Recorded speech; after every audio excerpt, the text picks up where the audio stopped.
मानसिक बल है इनमें? अब तो शारीरिक बल बता नहीं पाया, तो मानसिक कैसे बताओगे? ऑब्वियसली। कैसे? एग्जाम्पल। सर आपने किसी मीटिंग मतलब हनुमान चालीसा वाले ही किसी रिकॉर्डिंग में कहा था ना, जैसे उनको पहले से ही पता था कि राम जी ने उन्हें कितनी इंस्ट्रक्शन दी है और उनके अंदर ऑलरेडी इतना माइंड था कि उन्हें ये पता था और उन्हें वहां पे क्या क्या काम करना है, क्योंकि उन्होंने तो सिर्फ ये बोला था कि सीता का पता लगा कर आना है। फिर उन्होंने लंका का भी सब ढूंढा, रावण के पास भी गए और जो जो उन्हें चीजें करनी थी, तो बेसिकली उनको सब पता था कि उनको कितनी इन्फॉर्मेशन लेकर आनी है वहां से वापस। सेटिस्फाइड नहीं होगी। कोई और बोल रहा है फिर? मानसिक बल कैसे पता चलता है कि हमारा मन कितना मजबूत है, कमजोर है? हमारे सामने मुसीबतें आती हैं, जब हम उन मुसीबतों को देख के डिप्रेशन में चले जाते हैं, टेंशन में चले जाते हैं, या उन मुसीबतों से भिड़ने चले जाते हैं। अभी एक वर्ड पूछा था बंदा, उस दिन मैंने एंटी फ्रेजाइल और फ्रेजाइल। जरा सबके सामने एंटी फ्रेजाइल डिफाइन कर दो, फिर मैं बताता हूँ मानसिक बल था कि नहीं। एंटी फर्साइल का मतलब क्या होता है कि जैसे लाइफ में आपके जो भी प्रेशर्स हैं, जो भी शॉक्स हैं, जो भी परेशानियां आ रही हैं, तो उससे आप वीक नहीं हो रहे हो, लेकिन आप उससे स्ट्रांग हो रहे हो। वो चीजें आप झेल रहे हो, वो फेस कर रहे हो, जो भी चैलेंजेस हैं, जो भी हर्डल है, ना यू आर गेटिंग स्ट्रांग। तो हनुमान जी में मानसिक बल है इसलिए है क्योंकि जब उनके पास प्रॉब्लम आती है तो एक्चुअली बेसिकली वो एंटी फ्रेजाइल कैरेक्टर है। एंटी फ्रेजाइल क्या है? मुसीबत आती है तो मुस्कुराते हैं, मुसीबत आती है तो उसको एक्सेप्ट कर लेते हैं, और उस एक्सेप्टेंस से वो उस मुसीबत से कमजोर नहीं पड़ते हैं, ताकतवर बन जाते हैं। फ्रेजाइल का मतलब होता है कि आपकी जिंदगी में मुसीबतें आई और आपको खत्म करके चली गई। आपको कोई झटका लगा, आप टूट के बिखर गए, लेकिन आपने उस झटके को अब्जॉर्व कर लिया और मजबूत हो गए। ये एंटी फ्रेजाइल है। तो मानसिक बल, हनुमान जी को जब कोई काम बताया जाता है तो डिप्रेशन में नहीं आते। राक्षस पकड़ लेते हैं तो भी मुस्कुराते हैं, पूंछ में आग लगाते हैं तो भी मुस्कुराते हैं, मुसीबतें आते हैं तो भी मुस्कुराते हैं, और डिप्रेशन में नहीं आते कि हाँ ठीक है, ये काम समस्या है तो हो ही जाएगा प्रोग्राम की कृपा से। ये एंटी फ्रिजिलिटी, ये मानसिक शक्ति, आपकी मेंटल पावर कितनी है। और ऐसा नहीं है कि हनुमान जी को मोटिवेशन की जरूरत नहीं पड़ती है। सुंदरकांड से जस्ट पहले जो किष्किंधा कांड जब खत्म हो रहा होता है, तो किष्किंधा कांड खत्म होने में जामन जी हनुमान जी को मोटिवेट करते हैं। पवन तनयबल पवन समाना, बुद्धि विवेक विज्ञान विधाना, काचुक साधे रहो बलवाना। मतलब ये चीजें उनको मोटिवेट कर रही होती हैं, तो उनको मोटिवेट करते हैं तो खड़े हो जाते हैं भाई। तो मोटिवेशन सबको जरूरत पड़ती है। अब हर आदमी थोड़ी कि 24 घंटे एक्टिव रहता है, सोते टाइम भी ऐसे खड़ा होकर सो रहा है आँख खोल के, भाई स्लीपिंग मोड में है। कई बार हम सुस्त मोड में भी होते हैं, जागते हुए भी किसी काम के लिए एक्टिवेट करना पड़ता है, तो वो कोई बड़ी बात नहीं है। लेकिन मोटिवेट करने के बाद वो बंदा डिप्रेशन में नहीं जाता है।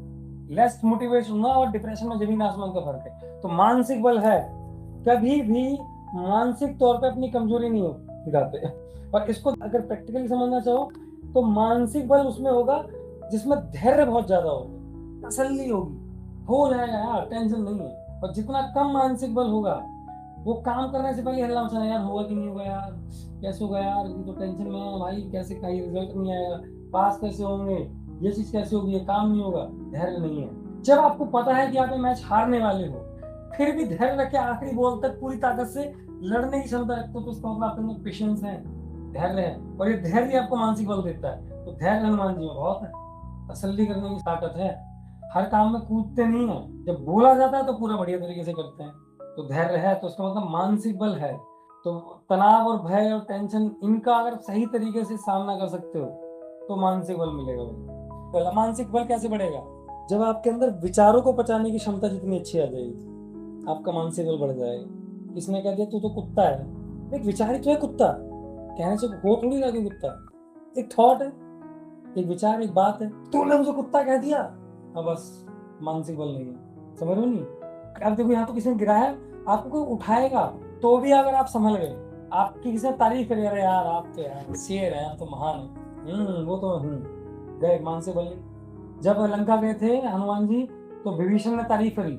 अगली लाइन में हनुमान जी अपनी बुराई करते हैं कि मैं तो बंदर हूँ, वानर हूँ, मेरे कोई शकल देख लेता उसको आग ऐसी कुछ चौपाई है, ठीक है ना, पढ़ लेना उसमें कि मुझे उसमें भावार्थ है कि मैं बंदर हूँ भैया, मेरी कोई इतना कोई प्रभुता ही नहीं है, मेरी कोई बहुत बड़ाई नहीं है, मेरी तो कोई शकल देखी उसमें तो दिन में भोजन और ना मिले, मैं तो बंदर हूँ। तारीफ करी तो देखो किसने बड़ा बनाया तो कोई छोटा बन गया, है ना, रूप बदलने की ताकत है उनमें। और जब रावण के सामने ले गए तो रावण ने बुराई करी। एक ही शहर में दो भाइयों ने दो अलग व्यवहार किया, रावण ने बुराई करी, बंदर तू तो तुच्छ प्राणी है, तू जब काट के खा जाऊंगा, मैं तेरे से बंदरों का ऐसे करता हूँ, नचाता हूँ, फलाना करता हूँ, है ना। तो काट तेरी ऐसे थी। तो वही रावण है ना जिसको मेरे भाई बाली ने अपने कांख में रख के घूमा था 6 महीने। तो वहां पर जब छोटा कर रहा है तो बड़ा कर लिया, और बड़ा अपने आप की बड़प्पन करने के लिए नहीं करा, वो वहां पे जरूरत थी। इसका मतलब मानसिक स्टेबिलिटी है, मानसिक स्ट्रेंथ है, परेशान नहीं हो, टेंशन में मुझे ऐसे बोल दिया, इसकी हिम्मत कैसे हो गई बोलने की। ये ड्रामा नहीं है, सहजता है, मानसिक बल। मानसिक बल तो है भी हनुमान जी को। तो विचारों को पचाने की क्षमता, आपसे कोई कुछ भी विचार बोल दे, अच्छा बुरा, कांस्टेंट, न्यूट्रल, माइनस में, प्लस में, जीरो में, डाइजेस्ट करने की ताकत जितनी बढ़ती जाएगी आपके मन की, उतना ही आप मानसिक तौर पर मजबूत होते जाएंगे। अब विचारों को पचाने की क्षमता कैसे बढ़ेगी? पूछते ही नहीं हो तुम लोग, तो मैं बेशरम आदमी, मुझे बताना पड़ेगा। खाना तो पचाना समझ में आ रहा है, एक्सरसाइज करेंगे तो लीवर ठीक होगा तो पचेगा ही। चलो हम मोमोज खाना बंद कर देंगे, लौकी और तोरी खा लिया करेंगे, जल्दी पच जाएगा। पनीर खाएंगे, दूध पियेंगे, दही छाछ ये खाएंगे। लेकिन विचारों को कैसे बचाओगे? सेम चीज विचारों के साथ करनी है। मुझे कोई कुत्ता कह रहा है उसने बोला, मैंने क्या, मैं हो गया कुत्ता।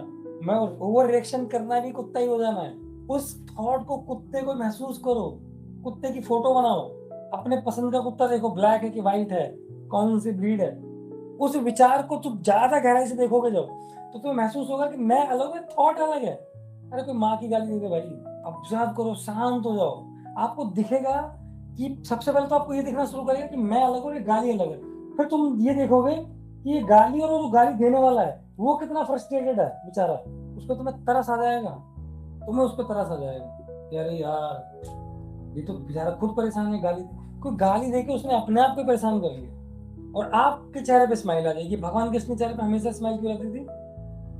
वो ऐसे ही सारे विचारों के साथ खेलते रहते थे बस उनको कुछ कह लो भाई, तू तो ये है, तू तो है ग्वाला है, तू तो लड़कियां छेड़ता था, तू तो रण छोड़ है, तू तो फलाना है वही कातिलाना एक मुस्कान मारते थे। क्यों मुस्कान मारते थे? कि उनको थॉट्स को साथ खेलना आता था, महसूस करते थे थॉट्स को, फिर देखते थे ये थॉट दूर है, फिर देखते थे बोलने वाला और परेशान है। शिशुपाल की 100 गालियां खाई थी मुस्कुराते मुस्कुराते, क्या फर्क पड़ रहा है?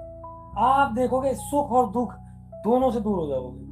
और यही पूरे भगवत गीता का सारा, अगर पढ़ी होगी किसी ने तो, जो सुख और दुख में शांत रहता है, स्थिर रहता है और सम रहता है। वरना कहीं लिखा देखा है तुमने ये? ये सर जहाँ आप बैठते हो उसके सामने लिखा हुआ है। हाँ, जब मैं बैठता हूँ सामने एक पेपर लगा है, मैंने लिखा है अपने लिए, मैं उसको पढ़ता हूँ रोज। जो सुख और दुख दोनों में सुख और दुख में, ये नहीं कि कोई भाई तारीफ करता है तो ये कोई बात नहीं, और दुख में फिर आप ड्रामेबाजी दे रहे हो। सुख और दुख दोनों में सम रहेगा, शांत रहेगा और स्थिर रहेगा। मानसिक बल भाई साहब समुद्र की तरह लहरें मारेगा। तो सुख वाले विचार में भी आप उनको ऑब्जर्व कर पा रहे हो, दुख वालों को भी कर पा रहे हो। मन आपका हो गया कंट्रोल, मन की ताकत बढ़ गई आपकी। आप किसी ना सुख में फंस रहे हो ना दुख में फंस रहे हो, शांत बैठे हो बिल्कुल, मानसिक शक्ति बढ़ गई आपकी।